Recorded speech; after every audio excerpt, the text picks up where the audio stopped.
All right, welcome back into the NCAA March Madness episode of the Glue Guys. I'm Landon Lucas, and that's my dad, Richard Lucas. You feeling good? We're finally here it's the best time of the year. We got the tournament getting started tomorrow. How you feeling? I'm feeling pretty good, and I'm a little disappointed that you didn't immediately Oh talk no, about how I was we perfect. didn't even get 30 seconds into this episode.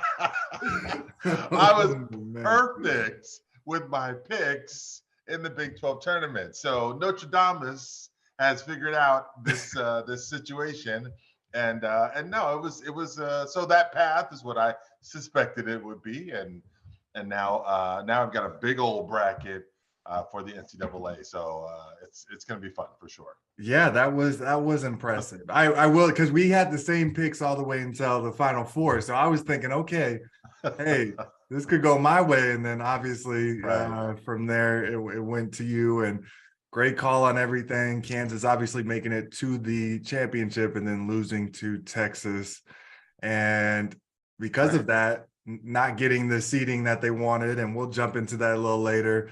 Right. If you are listening to us, we appreciate it. I know that there's a lot of media coming in right now, a lot of different ways to break down your bet brackets and whatnot. I want this episode to be a little bit different in a way. Obviously, we'll go over our picks and stuff a little bit later, but I want to talk a little bit of player speak from me, a little bit of coach speak from you, and see, what Kansas has to do to go back to back in this tournament. So let's get right into everything and start off with this draw that Kansas got. And I want to know a little bit of your thoughts as far as positives and negatives to having them be in the West region now. And, obviously a lot of people wanted going the Midwest so you could go back to Kansas City, but now Right. they're in the West. So they start in Des Moines and then they end up in Las Vegas and Allegiant Right. Stadium, football stadium. So it's a little bit different. But looking at this bracket and looking at obviously where they have to play, what are your first thoughts as far as maybe some negatives, but also some positives? Well, negatives obviously is that it feels like since the Midwest has been going through the Sprint Center and in Kansas City, that you know Kansas is always wanting to get that direction and to get to be able to play essentially at a pseudo home game. So you always want to try and strive for that. So that's a negative, that you can't have your fan base be there and be as present as you would like, or as close as you would like. So obviously that's a negative. Now going out to the West, though, I don't think it's the worst thing in the world. You know what I mean? Because if you think about it, Kansas has gone into hostile environments and come out with wins, right? I mean, they Mhm. played in the because everybody who plays Kansas along the way, that's the circle on the schedule. And so it's usually the sellout. It's usually the biggest game of the year. And so, Kansas players have been through this. They've been through this gauntlet. So being on a neutral site that's not at home, it's not that big of a deal. When you start looking at the quadrant, the West, and you compare it to the other three, I've read some things where some people are like, oh my gosh, it's just they just got it's so hard, it's so hard, and I'm telling you right now, it all that hard stuff goes out the window the minute that these games all start. Mhm. I mean, come on, let's be real about it.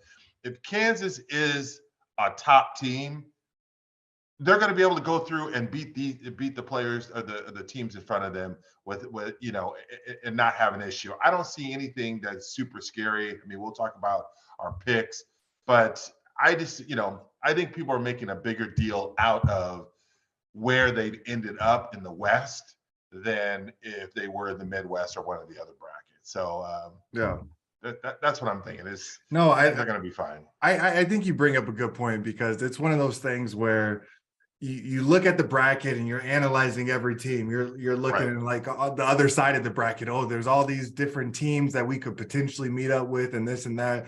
Just look back to last year. I promise you, going into that tournament, you would have never guessed the path that Kansas had to take to get to the national No championship. question. So a lot of those teams that you're seeing that could be a problem, this or that, the chances of Kansas even matching up against them. I mean, obviously, they may not be there. Yeah, they may not even be there. That first weekend is the only thing that's guaranteed. The only thing that you know for sure is you're going to be playing Howard and you're going to be playing the winner of Arkansas and Illinois. That's all that you know for sure. Outside of that, it just, who knows who you end up playing next. And so I think that there's a lot that gets overblown with that. Obviously, the big thing was the whole Kansas City stuff, that people wanted to come back home and play in Kansas City, which I get. But I'll be the first to say, as a player that went through that, obviously coming off my junior year, we knew that if we could get one of the top 1 seeds the following year, we got the Sweet 16 and Elite 8. And I'm sorry about that. Rookie. Oh my goodness. All right, hold on. Sorry, that was my mom calling. I don't even know why it comes onto my computer, but we knew that if we got the one of those top number 1 seeds, we were going to be back at home in the Sprint Center at the time, where we had played so many games before. It was going to be a very heavy pro Kansas crowd. And it didn't go any better for us. We still had the same off game in the Elite 8 and took the loss to Oregon. And I think there could be something to getting away from home, and it kind of brings you together a little bit. There's an element to that I feel like gets lost in all this, where you think, okay, playing close to home, that's the best case scenario because of the crowd, this and that. Kansas fans are going to travel pretty well. Yeah, they might not have the same amount of dominance over the arena, or in this case, the stadium in Vegas, as they would in Kansas City. But as a player, I think that this is a way that it can bring you together a little bit more, get you a little bit more focused. You're not just down the street from Lawrence, where everybody, you got people hitting you up asking for tickets. I remember going into that Sweet 16 game against Purdue. We were hanging out in Lawrence right up until pretty much the day before. And, we got people asking, oh, can we get tickets? Oh, what are you doing after the game? This and that, all kinds of stuff that you're probably not going to have when you're farther away. Obviously, there's Vegas that comes into play. But if you're a focused team that is trying to get to a Final Four, that shouldn't be an issue. And so, I think a little bit's overblown with getting bumped down. I do think it brings up an interesting conversation as far as how they are seeding these number 1s, which we'll get into a little bit later with our sub in, sub out. But I want to know, with this West bracket, obviously, as we just said, who knows who they face. But if there was one team that you don't want to see, who would it be in this bracket, and what are your reasonings for that? So do you want me to go ahead and just start going through where, because I can give you a spoiler alert. I do not have Kansas getting to the Final Four. Okay, so who is it that you see knocking them off? So I have them getting to the Elite 8 and then losing to Gonzaga. Yeah. So it's just, Gonzaga's, they've got bigs, they've got guards, they're well coached. And the thing is that I used to never be on the Gonzaga train, because of the simple fact that the West Coast Conference does not stack up to some of the other conferences that are out there, like the Big 12, right? Well, there's very few that stack up to the Big 12, but they didn't even stack up, in my opinion, to many of the other conferences. So I kept thinking, okay, come on. Yes, they dominate through the conference. They lose a game here or there, and they usually do pretty well in the non-conference. But they are going to stub their toe because they just don't know what it takes to play big games at big times. And then they end up still winning and still playing well. And so I just feel like this is Zag's year to really, truly show how good they are. And I think that when you start talking about, matchups matter, right? I mean, and so I just feel like at this point in time, what's that? You think Timmy may be a matchup problem? I just think that it's a matchup problem. And the fact that they, if you look at the way Gonzaga plays too, it's like they can get hot. It's like most teams, but this team can get hot from outside. They can get the ball inside, Mhm. and again, I go back to the fact that this is a well-coached team that is not going to be scared. They're Yeah. not going to be intimidated. You could have a team that comes from other conferences that are similar, and they're like, oh my gosh, you play against Kansas and you lose before you walk through the door. And so that I think that could be a factor. And the last piece I will say of why Gonzaga I think wins is we just talked about how location doesn't really matter that much. Well, I think in this case, you're going to see that Gonzaga is going to be there. They're going to be there pretty hard, pretty strong. Mhm. There's going to be a lot of folks from because it's just not that hard to get to Las Vegas from Yeah. Spokane, and I think it's going to be a very well attended on their side. So that's the one that I have. Kansas losing to. Yeah. Well, I agree that that's going to probably be their hardest. I could see Arkansas on a few days of prep because you have to still prep for Howard. So, as a Yeah. coach, you're getting them ready for Howard, but you can't Right. full blown focus on that next round because you don't know who's going to win if it's Illinois or Arkansas anyway. So, off of a few days of prep, I think that game, if Arkansas were to advance, even Illinois, but I think Arkansas has a few really good pros that could give them some problems. I saw them play Alabama a few weeks ago, and they looked really good. Right. And so that could be a game that, that first weekend, and we'll get into that a little bit more, but that first weekend's a little difficult as the number one seed, and we'll get into reasons why. But the Gonzaga game, I have that same matchup in the Elite Eight. And I do think it could be tough. I have them winning, but you make some good points about Timmy down low. Also, how they would travel there. That's where they just played their conference tournament, I believe. Right. Yes. And so They those play in fans Las are Vegas. familiar with getting down to Vegas and all that. Right.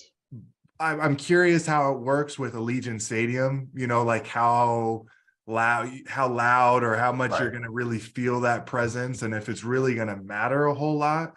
But I do understand that, and I do think some matchups could be a little difficult.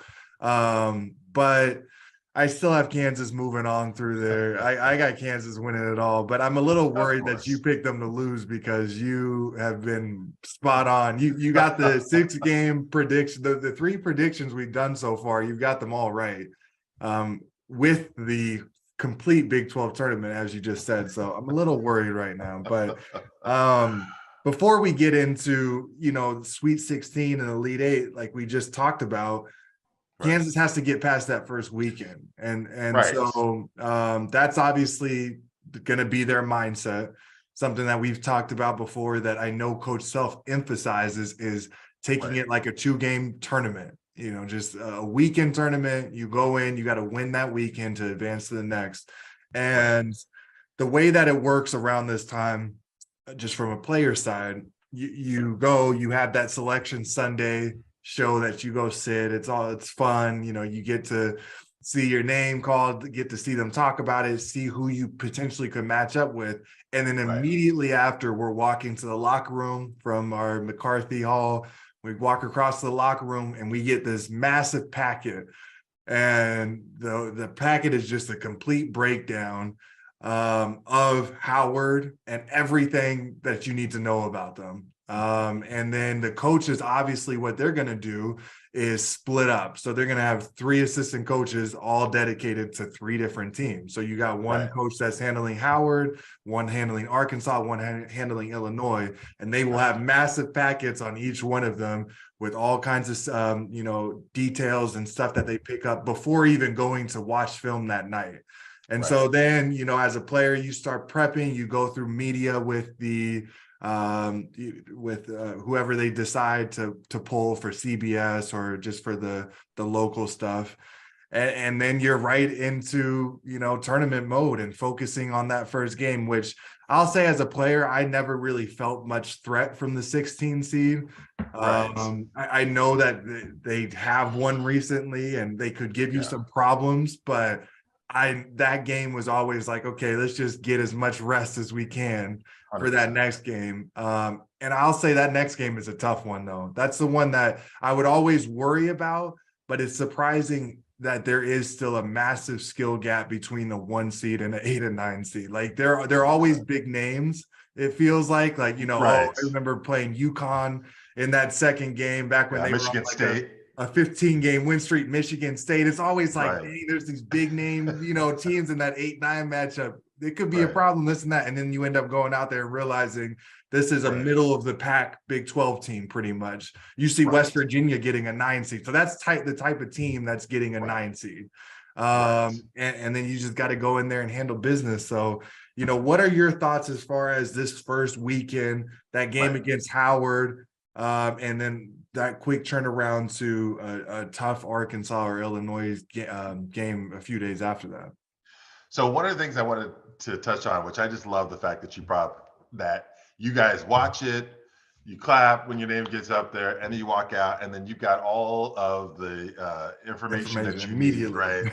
So let me tell you just very briefly about what things were like back in my day. Yeah. First of all, we did not have access to instantaneous opportunities to be able to view video, especially of teams like a Howard, which you probably have never seen a game of. Yeah. It takes 2 seconds now that I can YouTube them and I can see all of their games. Mhm. But back in the day, we had to get VHS tapes of them. Yeah. So it popped up. Now, if it pops up that it's Howard, we have to immediately get on the phone and start calling, look in the league, find out who we know in the league send us some tapes. and send us some tapes. Wow. And then it has to be sent. So you're like trying to figure out how quickly can we get this thing? It's FedEx, can we overnight it? Can we so we can get something going? But in the meantime, can you send me kind of scouting reports and stuff like that? And so other coaching staff, we're like, okay, who's against Howard? Yeah, who do you know that's at such and such? And who do you know that's such? And we're on the phones and stuff like that to try and get that information as quickly as possible. So kudos to you. Well, I should say kudos. A lot, yeah. Congratulations. Congratulations to you that information is at the fingertips for you. Now, in terms of that first weekend, that the Howard game, the 116 game, obviously, especially when you were playing that, 16 had never won. So it was just never even thought of. And then obviously there has been since then. But the likelihood of anything going completely awry and the wheels falling off the bus would have to be something that would has never been seen before because of the level that Kansas plays at, and the fact that there's just no conceivable way that a 16 Howard with 12 losses is going to beat Kansas in the first round. And so I think as a coach, though, I'm going to scare the crap out of you. Yeah. As much as I possibly can. You may want to feel like you are fine and we're good. 16 never beat a one. Yeah, but we're good. I'm going to say, you know what? It's possible, especially now that it's happened. Yeah. I'm going to tell you, it's possible. You want to know one of the games I'm going to show you? I'm going to show you some or read off or something about the games where a one thought they were going to win and they walked away with an L. So it can happen. It won't happen here. I'm not worried about that in any way. But now you start on the quick turnaround and you have just a couple of days. Now, we've talked about this multiple times, how Kansas handles that quick turnaround, that Saturday, big Monday kind of game, right? And so they've done a really good job of trying to figure things out. They've got a Hall of Fame coach. They start putting pieces together and he gets you ready for that next game. Now, if we look at these two opponents, Illinois or Arkansas, I really hope it's Illinois because of the history. The coach self history. I think that, the fun part of this tournament is the stories and the storylines and all that stuff that comes from it. So I certainly hope that it is Illinois that is the winner. But if you start thinking about between the two of them, I know you talked about Arkansas, but Arkansas lost 4 or 5 games. 4 of their last 5 games, Arkansas has lost. Yeah. And guess who? All 4 of them were ranked. Yeah. The only team they didn't lose to was Auburn. What they Auburn. Auburn. Auburn Tiger. I can't say Auburn. Auburn Tigers. They lost to they beat them, but they lost 4 of the other of those 5 games. So Illinois could very well beat them. But guess what? Illinois lost 3 of their last 4 games. Yeah. So it's like, who knows Mhm. what's going to happen and who they're going to meet. But again, I would assume, and I guess I'm going to ask you this question, is that really at this point in time, early on, maybe later on, you start worrying about the matchups and stuff. But would you agree that early on, it's really more about Kansas basketball than it is the opponent? Would you agree with that? Yeah, 100%. I think that it has to be because you have to be dialed in to what you do. You have to be playing your game and make them adjust to you. I think that around this time, what you're doing as a player is just trying to get as sharp as possible as far as just your plays, being as focused as possible with just how you're defending, the type of defense that you want to play, how you're defending ball screens, all the different things like that, and then plugging and playing the stuff that the information they give you. Right. Like, okay, hey, we're locked in. This is how we want to do this, this, and this. Here's how they're going to defend this, or here's how they're going to come at you, and then kind of make those adjustments from there. But I mean, it's a very interesting thing this first weekend because, as I said, the players, we don't get a lot on that second game. So it is a Right. lot of, it's pretty interesting because the coaches do exactly what you said, which is scare you about that first game. But as a Right. player, you're kind of like, okay, like I get it. I know what you have to do to make sure we're focused, but it's really tough when you just know that even on your worst day, if you come out and perform as bad as we did against TCU when they came into Allen Fieldhouse and smacked Right. us by 30, you still beat this team.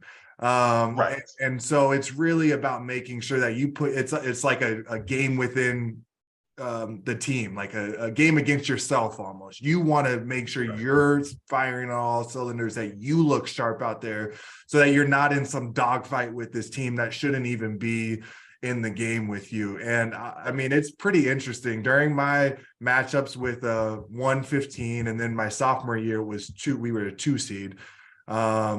Or 215 and then 116 my junior senior year, that it was, those games would start off and I remember like first TV timeout, it may be like a little close, and then the second Right. TV Right. timeout you look up, it's like, okay, now it's like an 8-10 point game, and then Right. you get like all closer to halftime, you look up, you're like, okay, we're almost up 20 now. Right. And then it just gets like bigger and bigger lead, and so you're able to go sit and watch the walk-ons go in. So Right. you just have to make sure you go out there, you focus on, yourself and get that rest, because with that quick turnaround, you don't want any type of dogfight going into that next game on Saturday or Sunday against what's going to be a pretty good team.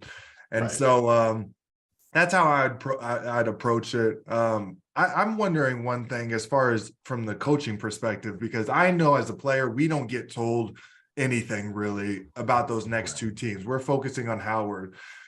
As a Right. coach, if your coach self is almost all your time going, or I shouldn't say all your time, but would you be committing most of your time towards Arkansas and Illinois and how you would game plan for those? Or are you letting the assistant coaches truly handle all that until you get past that first game, and then you're like, okay, give me all the information, let's prep for that next game?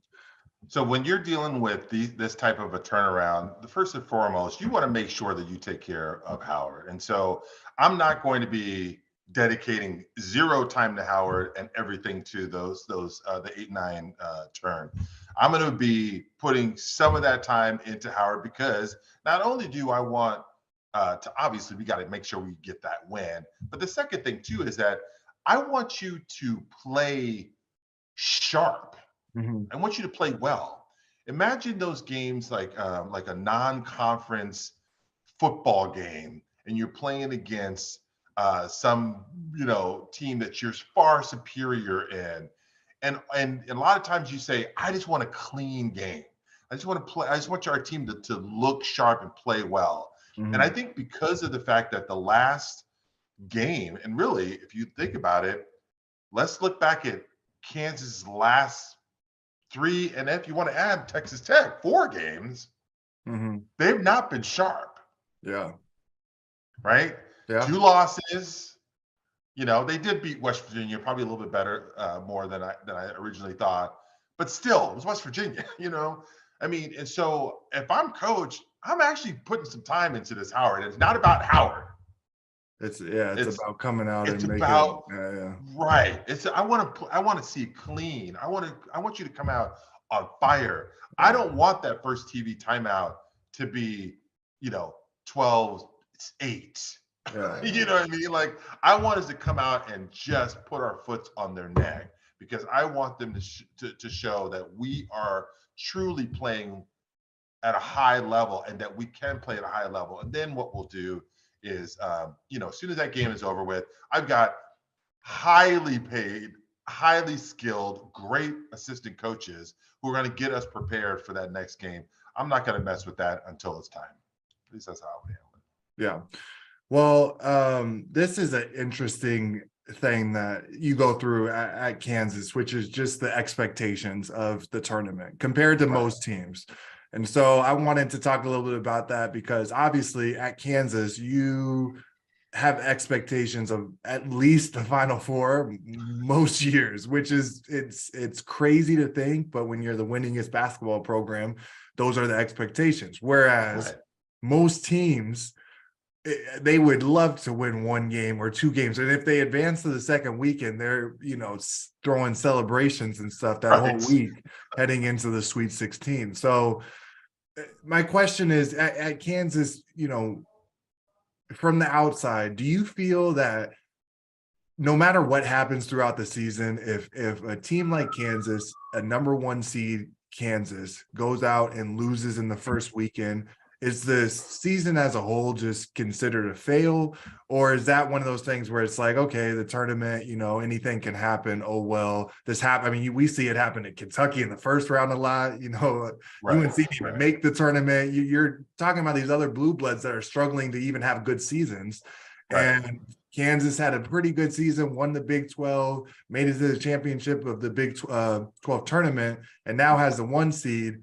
If they just lose to Arkansas or Illinois in the second round, is all of a sudden this year just, okay, that's just not acceptable. That's a fail from the outside looking in, you think? 100%. Yeah. 100%. I mean, because you don't, and you know this well as anyone, you don't go to Kansas to lose in the first weekend. Mm. You go to Kansas because the expectation is that you're at minimum Sweet 16, at minimum Sweet 16, but most of the time Elite Eight or Final Four. Mm-hmm. Now, my time as a player, I never had the opportunity to be in the NCAA at all. I had 2 big time NITs.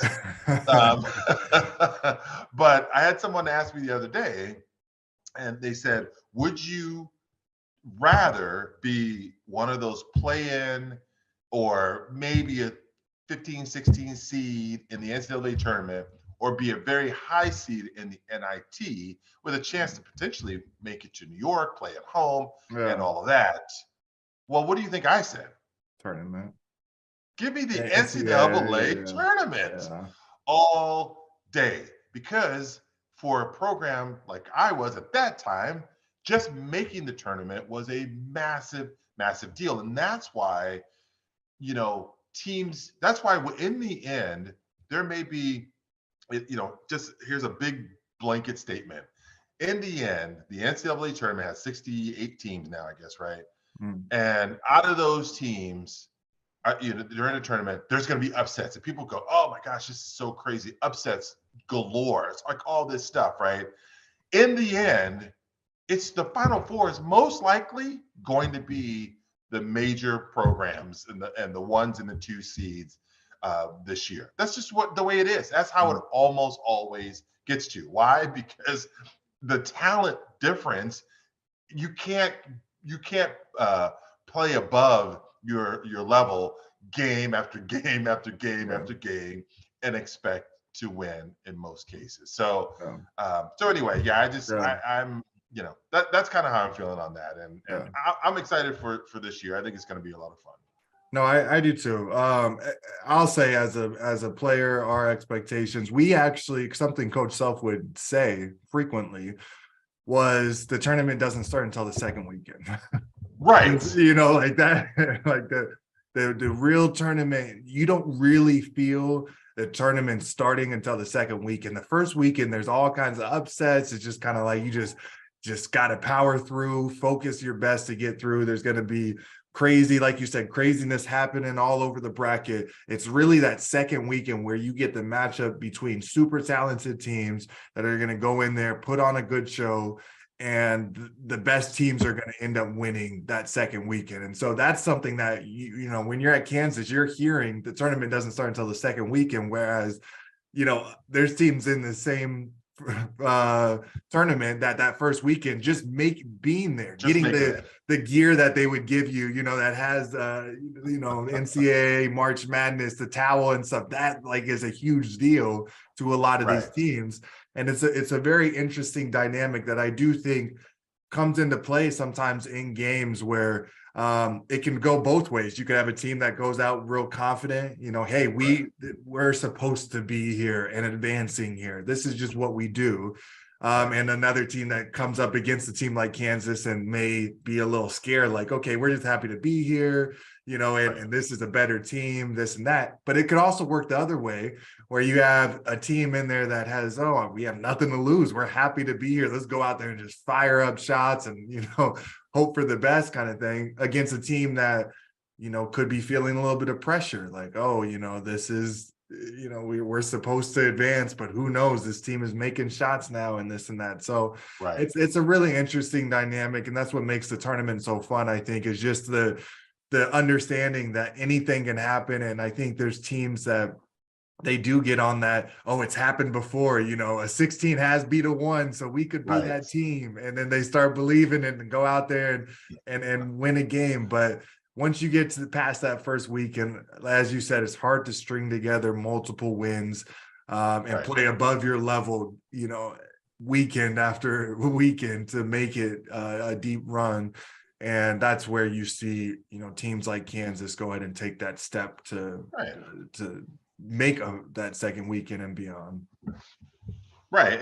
And the thing is that, you know, if I'm coaching that 16 team, if I'm coaching, you know, Howard, my thinking is that the mighty have fallen before.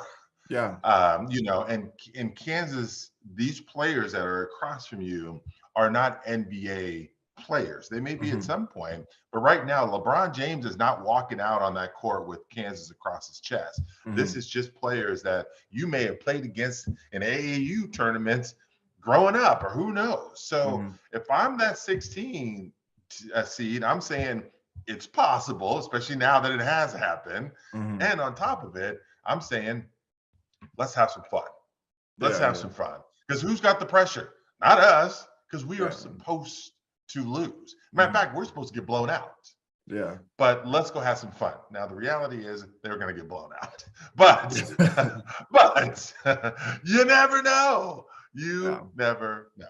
So, yeah, no, I couldn't agree more. So I want to get into our sub in, sub out now and talk a little bit about how this whole seeding thing went down. And something that I've learned this year following college basketball a little bit closer that they didn't have, I don't believe, during my time there, was these quad 1, quad 2 wins and all that. So to explain to the viewers out there that may not know, something I just found out was what qualifies as a quad 1 win is a home win against a team. I think it's 1 through 30 in the RPI, ranked top 1 through 30.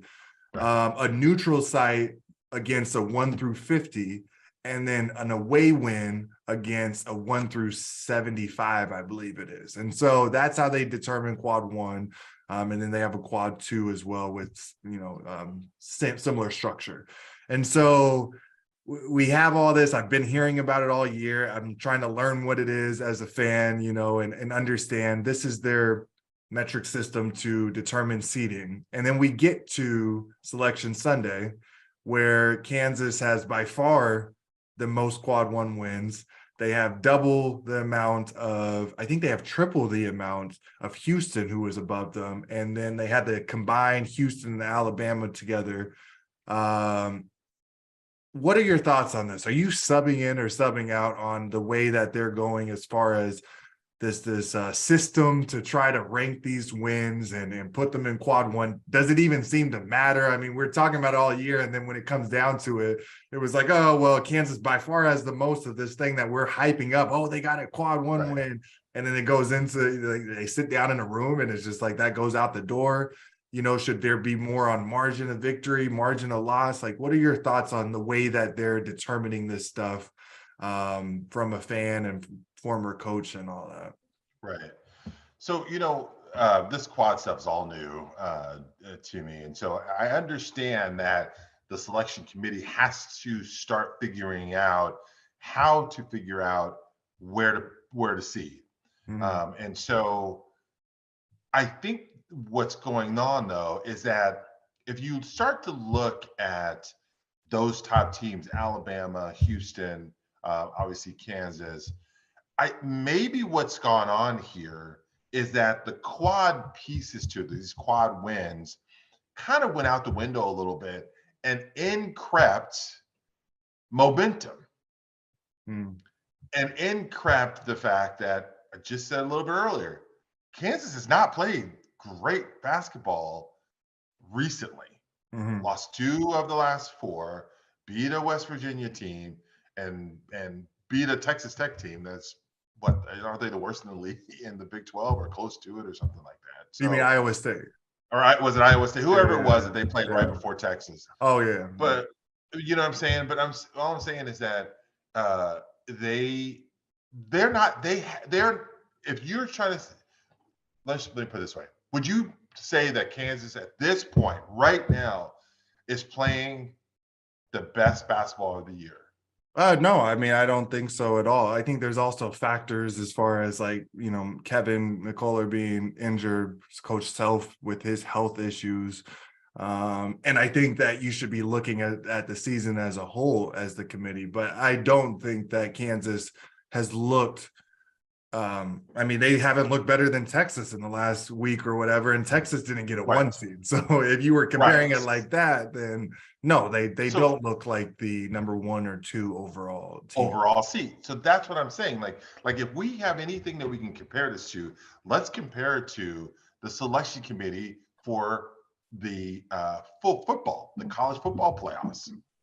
And they absolutely look at momentum and like who's playing well. And if you have won and won and won and won and won and won and all these things, but you lost the last 2, you're out. Or if you Yeah. dropped the last 1, in a lot of cases, you may be out, even Mhm. though you've had a really great year. So I just think that that's probably what's creeping in here is the fact that Kansas has not looked like the number 1 overall team over the last week and a half of the season. And yes, they've had some great wins, but we're now going into the tournament, and I can tell you, there are some things where I can, and I don't mean to bring up history, but this history, but it's one that I know is the fact that Oregon was playing at a very very high level that season against you guys, and they got knocked down pretty heavily because one of their players got hurt, and Mhm. and so they didn't look at, oh, that was a big deal out here, was, wait, why are you penalizing them now as opposed to just looking at the history? The history shows Mhm. they should have been higher ranked, but they got knocked down because one of their top players, Boucher, was hurt and was not going to be able to play in the NCAA tournament. So Mhm. so recency bias is out there, and that might be what's causing, where they're at. They still got a number 1 seed, but they're not in the Midwest. They didn't get the overall. I mean, and so maybe that's the way the committee is seeing them. Yeah. No, and I don't really know what they talk about in that room or what happens, but Right. the one thing I'll say is as a player, like you hear some of the analysis after the selection Sunday and all this, oh, you're in the region of death. We've been in good regions, all kinds of stuff. And like Right. you go out there and it really doesn't matter. And after the first weekend, a lot of that can change a lot of times. And Right. so I don't think you're ever going to look at something and be like, oh, this is the most perfect route because you don't even know the Right. route yet. I mean, if any Right. of the the 1 seeds from last year could swap with Kansas and the route that they got, you know, they would do it in a heartbeat. It doesn't matter what there's it looked like before the tournament got started. And so Right. I think that's one of those things where like there's a lot of talk about it because this is what you have to fill the media with around these next few days when people are filling out brackets and oh, this region, that region. It really doesn't matter. You go out there, play, you're gonna run into some good teams, you're gonna get lucky sometimes, unlucky other times. You may have a bad game against an average team, and you know, and that's how you go home. It just you never know. And so I think it's just a whole lot of talk, and we'll see, you know, what really happens when they get down to it. So I got a question for you from because again, I never made the NCAA tournament. So how is the you know, because you guys play late games, you've got, you know, media, there's a lot of that kind of stuff. Like how do you handle that? Because the things change, right? A little bit when you're like, hey, I'm having to do media, I'm having to do other stuff, or the travel feels different. I mean, like, what does it feel to be a player in an NCAA tournament? It's difficult as far as just like the responsibilities and stuff. It's fun because you feel that excitement. So I think that you're like ready to play and stuff, but it wears on you. I would say, like, you know, at the deeper that you get, you want to just focus in on the games and you're getting, you know, pulled to different things. There's all kinds of media stuff after practice, sometimes before practice. You know, they'll have a full day committed to that, especially the deeper you get. And so I think it's just about managing your normal schedule. One thing that you know, is important that like I didn't even really think of, well, I should have thought of it going into the Oregon game, was I remember like the day before and the day of, I kind of got away from my normal routine when I was eating in the meals that they would come bring us, because I remember I had like there was some media obligation. I remember just like, okay, I'm good. Like I'm gonna just change it up a little bit to go do this one thing. And then I didn't eat you know, like it just threw off a lot of things. Like you want to try to still keep your schedule the same as much as possible, and not let it affect you as much. And as a player, you have to understand that like you run the show for the most part, and Coach Self is always going to look. So if you say, hey, I can't do that, I'm not feeling this, or hey, I'm getting, you know, overwhelmed by this, just you to be more vocal about that, because that's okay. You know, you can handle your obligations and still be, you know, pretty open about it. But yeah, it's a lot different. It's something that you don't go through during the regular season. It can be fun. It could be wearing on some people, and that's what makes the tournament so fun, is because there's so many variables that just get thrown at you. And on top of it, you're playing, you know, really good teams on quick turnaround. And so it's going to be interesting. It's going to be a fun tournament. I feel like this is one of those tournaments where a lot of the teams are pretty close to each other. So you'll get some fun, close games. You'll get some really good coaching matchups where you see coaches have to make in-games adjustments, and possibly a pretty crazy tournament. So I want to get to our brackets before we finish up, and I want to hear just your Elite Eight and Final Four, Elite Eight down to a champion. Obviously, you've been pretty correct. So I want to see, you know, what your thoughts are on this tournament and where you're going with your bracket. Well, the thing is, I will tell you that I have not had the chance to be able to do some of the real deep dives into like you know, Missouri, Utah State or something like that, right? But I will say that in the end, like I said before, in the end, it's going to be these teams or something close to it in it. So my Elite Eight, I'll start it in the South bracket. I've got Alabama versus Baylor. Okay. Then I'm going pretty chalk on an East. So I'm going Purdue, Marquette. Okay. And then I do have Houston making it against Texas. And then I have Kansas against the Zags. Okay, so Final Four. So Final Four: Zags beat Kansas, Texas beats Houston, Alabama will beat Baylor, and then Purdue beats Marquette. Okay, and then who wins those games? So I'm going to say between Alabama and Purdue, I'm going to go with Purdue. And then I do think the Zags beat Texas. I think the Zags beat Purdue. I think the Zags are your national champion. Wow. I'm curious to see how that whole Purdue team does in the tournament with big fella. You know, Right? He's like 7'5" or something like that. He's massive, and but it's one of those things where like I feel like in the tournament a lot of times it's guard dominate. Like you have to have good guard play in the tournament. You got to have guards step up. Sometimes bigs just get lost in a crazy game, and it's like okay, it's going to come down to which guards can make plays. Right. But then you got to think about how, like we talk about these quick turnarounds. Imagine being that team. Like I see Purdue people picking Memphis to beat them in the second round. You're telling me Memphis is, I mean, they're preparing for FAU all week long. And then they're going to have 48 hours to prepare to guard a 7'5". Like what?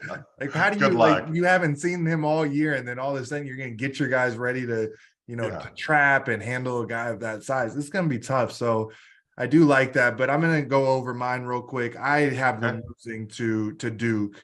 I think I thought about that for a second, just so you know, but yeah, I did go. Yeah, I think Duke with as we were just talking about how hard it would be to prepare for Purdue on short notice. That's not short notice in that Sweet 16. You have all week from the time that Duke's second game is over with. All their mindset's going to be is how to stop Zach Edey down low and beat that team. I think they'll be able to do it. They have the talent. So I have in my Elite Eight Duke, Marquette in the East, Kansas, Gonzaga, Houston, Xavier, and then Alabama, Arizona. And then for my final four, I have Alabama, Duke, and I have Sean Miller and Xavier against Kansas. So that will be a fun coaching matchup. And then I go with my boys, Kansas again, to beat Xavier, make the championship, and then in a really fun game against two young teams, Duke and Alabama. That will be just an exciting game, lots of prospects. Right. And then I have Duke winning that. So then Kansas is able to take down North Carolina last year and then Duke this year. Wow. And I think that Kansas goes back to back. So obviously, I'm a homer. I'm going to pick Kansas. That's just how it is. It's one of those things where, as we said before, the good teams are going to rise to the top. And there's always going to be a handful of teams going in every tournament that can win it, and there's just a shoot from there. I like to compare it to poker. Like even you could put the best poker player in a tournament field, and just because you have to dodge so many landmines and stuff, that best 100%. Player is not always gonna go through and win. So you don't know, but if Kansas is one of those people that can win, I'm going to have them winning. And I 100% believe that, things could shake right, even if they don't shake right. If they're playing right and have their off games at the right times, then I think that they could go back to back, which would be quite the feat. That'd be huge. And so can I confess something to you? Go ahead. Here. Yeah. It's just us, right? So yeah, just us. Yeah. It's just us. So I wavered on whether or not to even get Kansas into the Elite Eight. Really? Yeah. Wait, so who do you have them? Who would you have them losing? This is a weird. You have UConn there. Well, I even wavered between SMU and UConn, but then I ultimately went with UConn. I went with VCU. I got Kansas getting a fortunate, and VCU being the team that they play in the Sweet 16. St. Mary's will take care of VCU. St. Mary's is way better than you think. I think that this is, and I haven't seen much of St. Mary's. I haven't seen much of VCU either. But what I have seen is St. Mary's last game against Gonzaga, where they got blown out. and Gonzaga figuring out a way to defend them with hard hedges, some like getting after them a little bit. And I think VCU is one of those teams that can get after them. And if you get a St. Mary's team that comes from a conference that, people aren't really getting after them to that extent, and you get some pressure on you in a tournament game, I think that they could do it. And then, once you get some confidence in the tournament, like you start believing, oh, we're the VCU, like Shaka Smart back in the day. They see the banner hanging up, at home. They're like, oh, we could do this. Right. And they make it the second weekend. So that's my little 12 seed Sweet 16. And once I get kind of over and start looking at some of them, I'll probably pull some of those as well. No, I think SMU wins. I think UConn beats SMU. And then I really sat there for a bit wondering if UConn had the ability to knock off KU, because the thing that I've been worried about the fact that Kansas can often go big stretches without putting the ball in the hole. And it just worries me because you just don't have, you're playing against teams, especially once you start getting to Sweet 16, that are really good. Mm-hmm. And I just wonder if Grady's not hitting his shots, and and all of a sudden now Dwan is turning the ball over a little bit, or not getting to the 10 points he needs for Kansas to win. It's like it worries me that they just don't have that level of enough consistency that could bite them in the butt in this tournament. And that's why I have them losing to Gonzaga. I think if they do beat UConn, I think it's a claw scratch, barely win, and then I think Zag actually handles them pretty. Yeah, it'll be interesting to see these matchups, and the tournament's one of those things where it could come out just flat against certain teams. I will say though that as long as you could avoid one of those nights that is just like, you can't make it like a Oregon night, as long as you avoid that. Right. I think what Kansas does have working in their advantage is that they have had not to like that, or you got a night where you can't make anything, but a night where you're missing some shots, but you have to find a different way to win. They have plenty of those wins, and they've been in plenty of those games. So I look at the difference between Kansas being able to go through that throughout a tough Big 12 season against a UConn team that, or a team like a UConn that maybe hasn't been through consistent tests like that throughout a season against elite teams and talented teams. And so I really think that if you avoid just either a horrendously bad shooting night on your end, or out of this world shooting night on the other side, if there's anything remotely close, I just think that Kansas wins that more times than not. And they figure out in-game adjustments with the best in-game adjustments coach that 100%. in the country, or one of the best. He has to be. Right. It's going to come down to stuff like that. It's hard for me to pick it, but as we know, all of a sudden they go out there and, Grady goes 0 for 6 and, all this happens. And then you're like, okay, yeah, those games happen. You just have to avoid that. It's as simple as that. Right. I know what it's like, and you just can't, it's hard to win in games like that. And you will lose those games more times than not. If it comes against a team like UConn, if it comes against a team like Gonzaga, you will. Now, if it comes against Arkansas or Illinois or Howard, maybe you squeak by and you get past it and you're like, dang, that was a bad shoot tonight, but we figured something out. But once you get past that, you just can't have it happen anymore. And that's just it's the beauty of the tournament that makes it so exciting as a fan, but it also is what is so stressful as a team that should 100%.